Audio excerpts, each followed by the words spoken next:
We begin today by acknowledging the Gubbi Gubbi people, traditional custodians of the land on which we record this podcast today, and we pay our respects to the elders past and present.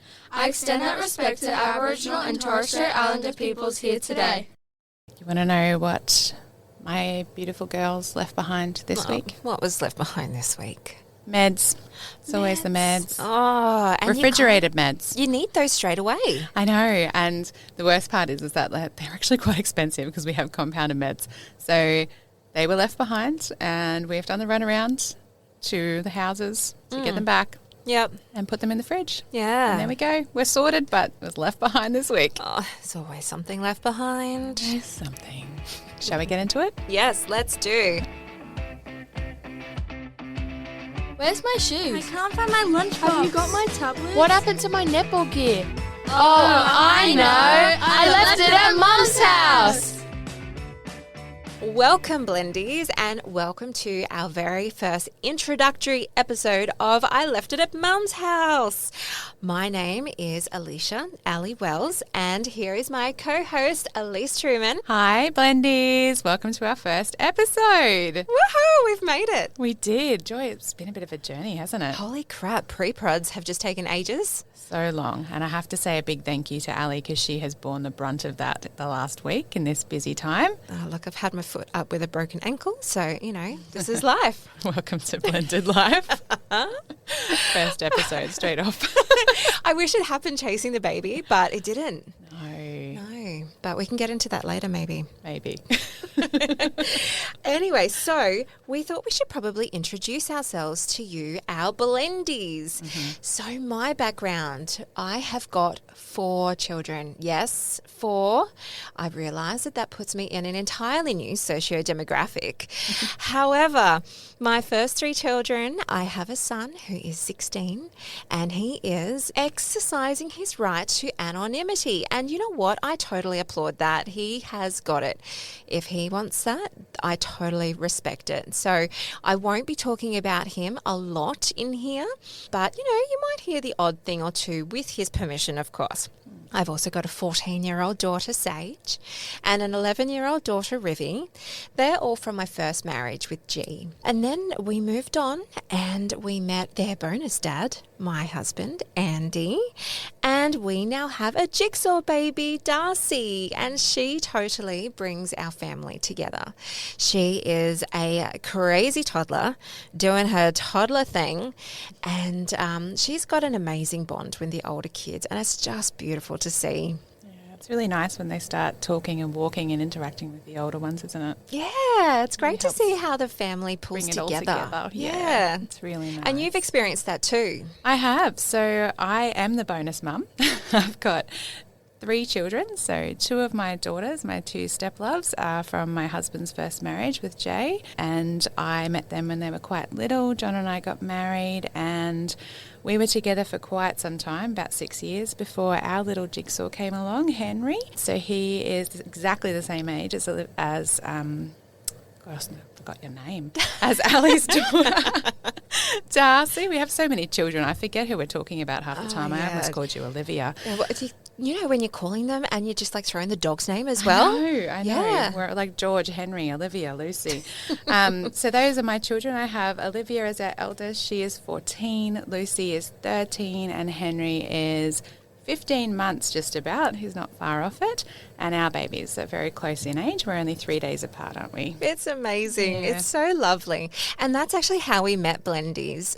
Through our 14-year-old daughters. So when they discovered that we were both pregnant at the same time, due at the same time, having a boy, having a girl, they have actually organised a betrothal of our babies, which is quite interesting conversations. Darcy and Henry were going to be married. Yeah. They were going to be sisters-in-law. Apparently. It was really quite beautiful. They It's hatched a great. whole plan around it. I think I met you the first time when Olivia was coming over for a sleepover. That's the first right, time, and yes. I was being that mum who insisted on coming over and meeting who she was spending the night Oh, with. you've got to be saying, that mum. hey, You've got to. up in everyone's business. Well, apparently sleepovers are a thing now. They are. It's a a whole thing. thing. That's Yeah. probably for another podcast. I think so. So that's how we met, through our girls. And then we went through pregnancy together and birth and postpartum, and also just being able to really relate from different angles with the way that our blended family dynamics are set up. Yep. Absolutely. And I think also our parenting styles, we're very much on par. I know sometimes they differ a little bit, and we got really good at sort of talking that out to each other and navigating it and giving advice and taking advice and being reflective with each other. And just somehow we just meshed. Yeah. Our family units were very similar. We were having babies, and you and I just met and we meshed almost immediately, I think. I really think that as well, yes. Found each other and were like, yes, that's my people.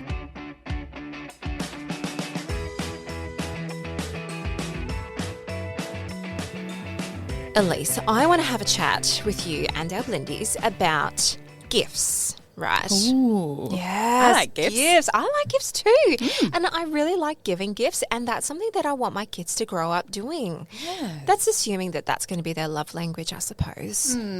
Yeah, who knows? But anyway, it was the big kids' dad's birthday last week. And do you know what? It's my jigsaw baby's dad's birthday this week. Oh, happy And birthday. Can I tell you a secret? Maybe. Sometimes I get their birth dates back to front. Oh, no. It's really bad. Do you know, totally understandable though. Oh, it's terrible. You were with G for a long time. I was. Those things don't just go away, don't just pop out of your head. They Poor remain Andy, there. though. Poor Andy. I just feel so bad for him. Anyway, I digress. We So- love you, Andy. We do. We love you so, so much. Everything you do for us. It was G's birthday last week, which means it's Andy's birthday next week.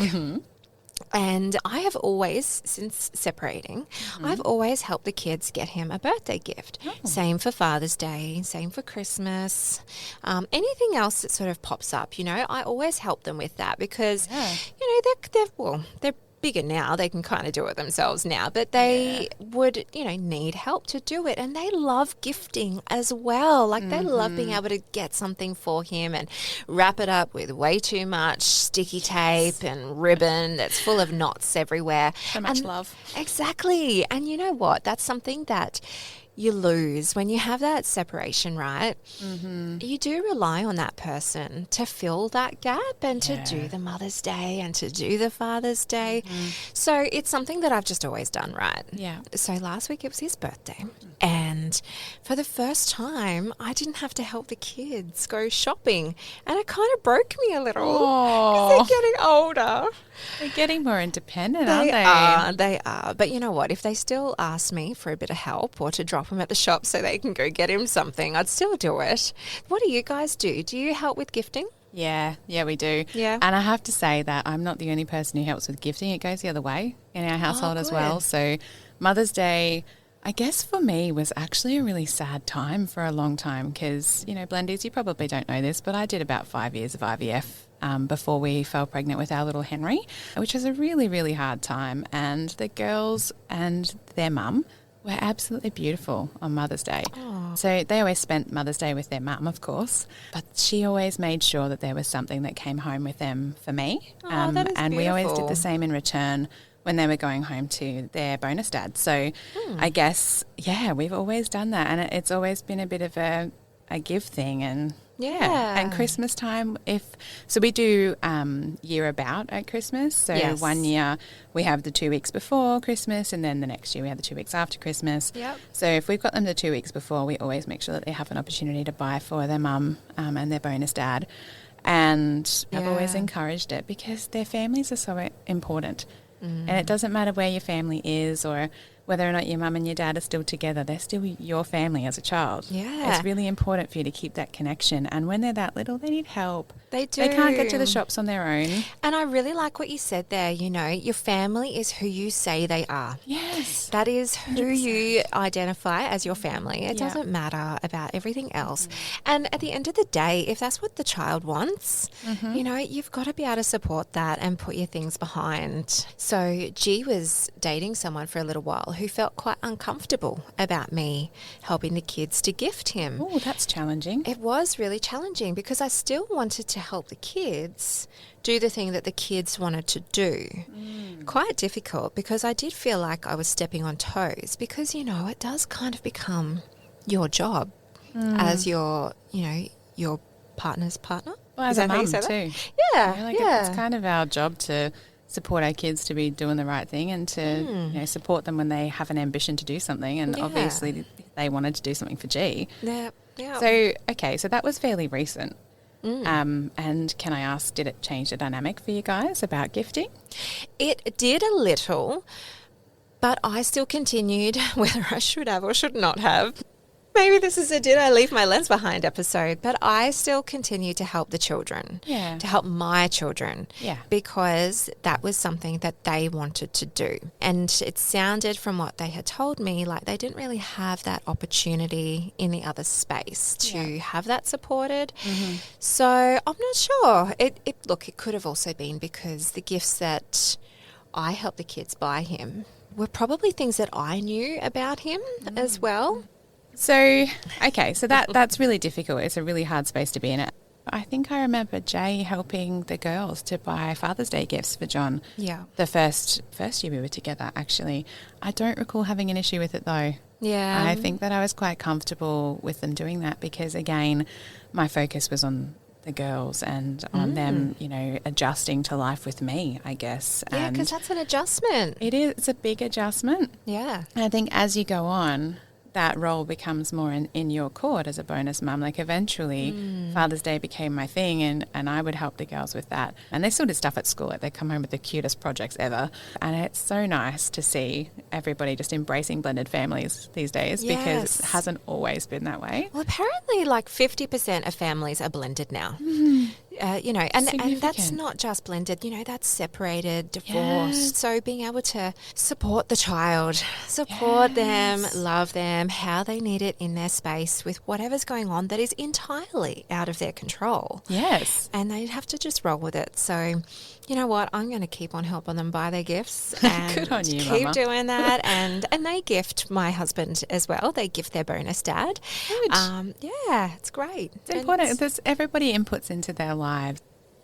So I just wanted to cycle back to something that you said before about how that support that you're giving to your babes is changing. So whether it's physically taking them out and helping them pick something out and giving them that information that they don't inherently have, because as little kids they go through this, change from being quite centric to moving through young adulthood and finally starting to look outside themselves just a little bit. Not often. Sometimes we're challenged by that. But look, teenagers are biologically wired to look inside and to have a selfish perspective of the world. But they do start to get a little bit of understanding of who we are as parents as well. And you see these little glimpses of, oh no, like I hear the girls sometimes say to my sister-in-law, oh no, I think Alyse would prefer this. And I'm like, oh yeah, bang on, it's girls. You know me. I love that you know me. How good is that? Yes, and I think the support that we give them in that space now changes. And I was reflecting on times where maybe we have had a bit of tension throughout the year or it's been a bit of a tough year because we've had a lot going on in our blended family. We've had diagnoses, we've had changes, we've had moving houses, we've had new babies. And there have been times where it's been tense. But, something that I've always thought when I've got to Christmas time each year is that I always gift Jay something. It doesn't have to be a lot. Don't get me wrong. I don't spend hundreds of dollars. But I always bring something to their household when we're doing changeover because I think it's a nice way to just end that year. Absolutely. And be like, all right, cool, this has been a good year. Let's try again. Yep. And because we're a family, like if you were having that fight with your sister, eventually you'd mend it. I mean, not everybody does, but generally speaking, eventually you'd try and mend that and you'd find a way to move forward. And I guess that's always my way of closing out the year and starting afresh. Absolutely. Let's try again. And it's such a good way to do that, just to try and keep things in perspective, totally keep it where it needs to be real and raw. Totally raw. Just real. So when I think about it now, I think of Livy. Like if she wants to go and buy someone a gift, she works now. She's got a job. Absolutely. She has her own money, and the only thing she really needs from me is a ride. Yes. And so I drop her off, and that is the support that we give them in this space. And it's so much harder now because they've got thoughts and opinions and they want to do things themselves. And you get the request for the ride by text message. Oh, yeah. Hey, I want to go to the shops this day, this time. Yeah, cheers. From school. No worries. I love the ones that are halfway through the school day. Can I do this? And you're like, I'm working. Yes. One moment, please. Maybe. Aren't you supposed to be in maths right now? What are you doing on your phone? Shouldn't that be in your school bag? yes. So much fun. That's a really interesting topic. It is. It is. And I'd love to hear from our blendies to see how you handle it. Mm-hmm. Maybe you've got conflict between households. We are both so fortunate that, look, we have our moments of conflict. That is normal, but that's normal in any relationship, whether you're together or separated. There's always going to be moments of conflict. Such a good point.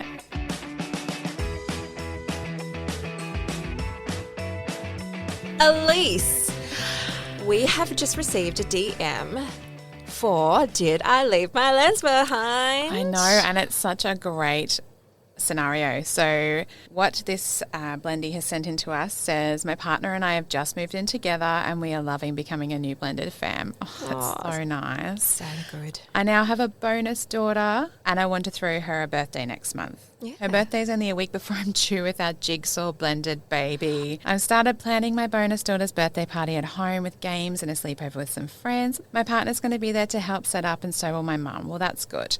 I'm worried I'm not going to be able to be there for my bonus daughter. Help me, blendies. Oh, bless. Do you know, I don't think you left your lens behind, Blendy. I think that's a really difficult situation to navigate. And I think you need to start with giving yourself a little bit of grace. Oh, hell yes. You're growing a baby, Blendy. Well done. Amazing. What a difficult situation to be in. But can I just say that I have actually been in that situation before? Very recently. Very recently, although it was a big birthday for my bonus daughter. She was turning 13 and we just had Henry. And I really struggled to figure out how I was going to manage it, what we were going to do to make it special. And look, I have to tell you, Blendy, eventually I came to the realization that I needed to learn how to ask for help. Yeah. And I needed to lean on the people around me. Do you know, I think she is asking for help here, because she's got her partner and her mum there. 100%. Yeah. And they will pick it up. Yeah. They will. You've got to trust in them. Yeah. Those networks and that family support in those new days are so important. Yeah. You really need to be able to just lean on them. But also remember that this is one birthday. There's It's going to not be more. every birthday that's going to come hereafter. And for me, it was really big because she was so excited about turning 13 and I really wanted to make it amazing. But I'm also not her only family. She did have a beautiful mum who did make it wonderful for her, so I had to give a bit of grace there. I think that you're doing a fantastic job. I think planning a birthday party at home with games and a sleepover is a massive undertaking when you've just had a baby, or if you're waiting for baby, because some of us wait a little longer than others, don't they, Ally? Well, yes. I seem to gestate like an elephant, and it's just how it goes for some of us. And I suppose being your first baby as well, you haven't done this before, and so I imagine that you've got all those questions going through your head. When is baby going to come? Like, this is an estimated due date. Is it going to be a week before, week after, 2 weeks before, 2 weeks after? And I imagine you've probably also considered, what if I go into labour during the sleepover? Oh my gosh. Can I suggest, Blendy, you don't have to do a party. You don't have to do a sleepover. You can do a great afternoon in the park. Yep. Don't even be at home. Find a park 5 minutes away with toilets, because you are heavily pregnant, and just do it over there. Your partner and your mum can organise the rest. Yep. I love that you are thinking about your daughter here. Yeah, that's such a lovely lens too. Like having it as part of our did you leave your lens behind segment, I love the fact that you've actually applied that lens to it. 100%. You've thought about the fact that you're bringing a new life into this family, and maybe this little person that's already existing within your family might have some anxiety about it, but you're taking time just before this little human comes to celebrate the other little human in your life and give them an opportunity to be loved up and looked after. And I think that's beautiful. It's I fantastic. Love that. Well done you. Go mama. And can I also throw in that it is okay to do things when your baby arrives. Life doesn't stop and life keeps on going on. When my last baby was born, it was her older sister's birthday 3 days later. I remember. And we went out to a restaurant for dinner, and I don't regret it. It I was remember great. thinking you were nuts. Yeah, you do. You do. Maybe that is the difference between the first and the fourth baby. I was absolutely wrecked later on that night. But, it was my older daughter's birthday and I wanted to give her that dinner out. So it was very, very clearly in the car, go to dinner, eat, go home. That was it. And that but was you fine. still did it. You still did something. Like We you marked did the it. occasion. No regrets. So I hope that, helps a little. Maybe it does, maybe it doesn't. And that is fine both ways. It's just a little bit of perspective Yes. and just our opinions. So thank you, Blendy, for writing into us and letting us know about your, issue that you're having there. But I think you're doing a really good job. You're doing great. That's all. Yay. You're amazing.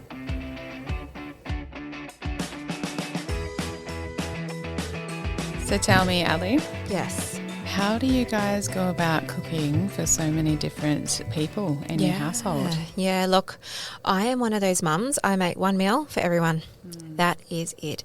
You eat it or you don't. That said, my kids are bigger and they know how to use a microwave to make their own 2-minute noodles. And I'm also the mum that does not offer my baby a dozen different foods I like that.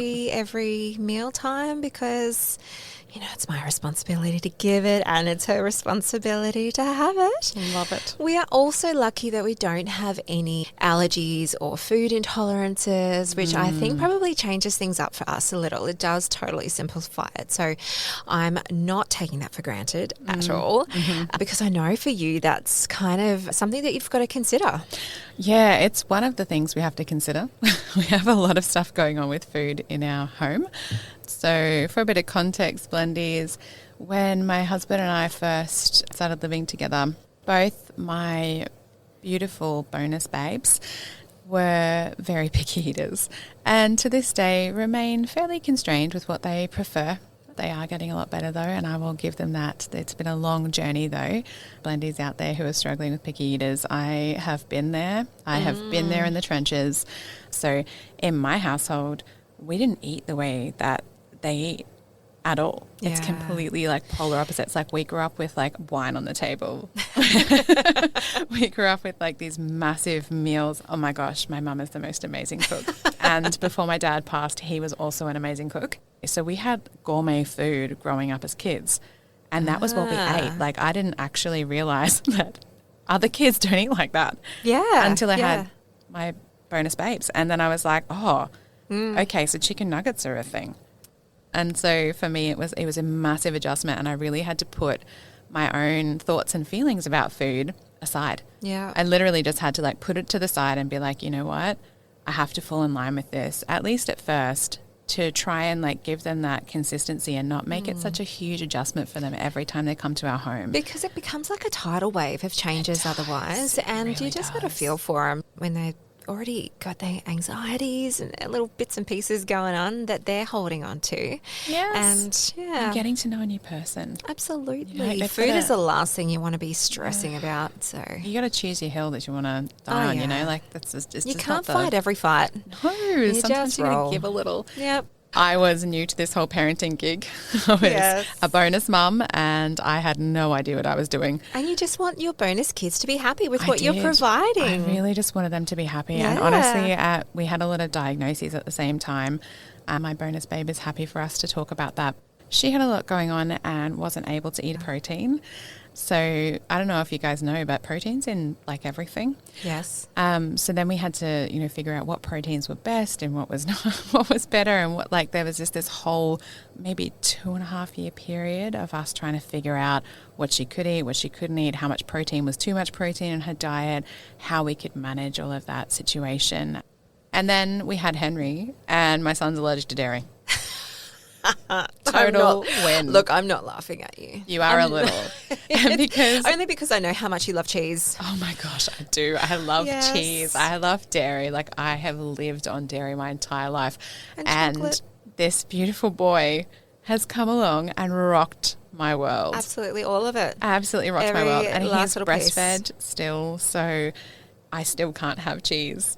And he can't have dairy. And I've tried him on the dairy ladder so many times.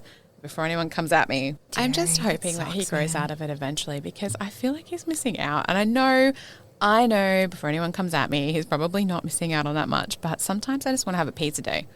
I've also spent a lot of time teaching, like hanging out with the girls in the kitchen and helping them cook, and they Yeah. know how to cook a meal. Life And- skills. Yeah, right. Yes. And so that is actually one of the strategies that I use to help with the whole picky eating thing in our household. We would just cook together. and we would That's great. do stuff together and learn about foods, and I would ask them what they wanted to include. And now, as they've got older and they're more accepting of a few different things, I just cook one meal. I can relate, right? So Andy's daughter, she had this obsession with mini pizza bases Oh, with tomato sauce and cheese. yeah.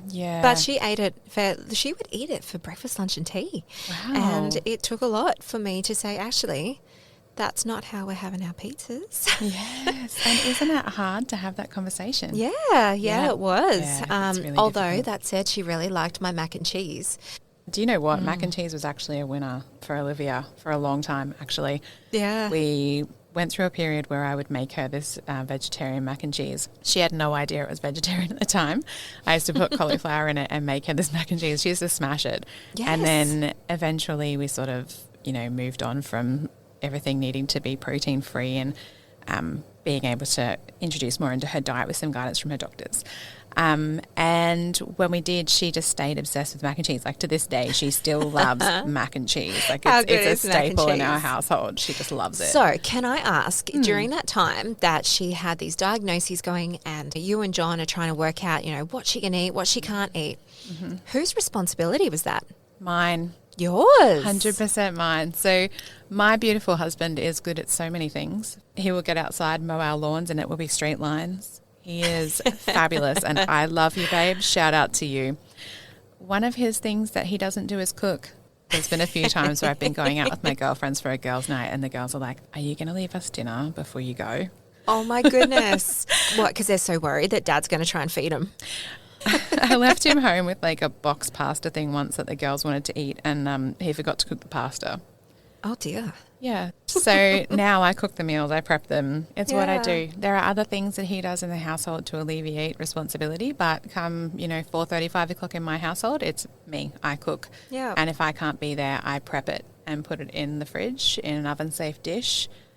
Do you have any traditional meals that your family has always had that you've had to adjust for your blendies in your family? That's a really good question. Everything? Absolutely everything. Yeah. I don't think we have one traditional meal that our girls would have eaten straight off the bat. It's been a really long process to introduce that at all.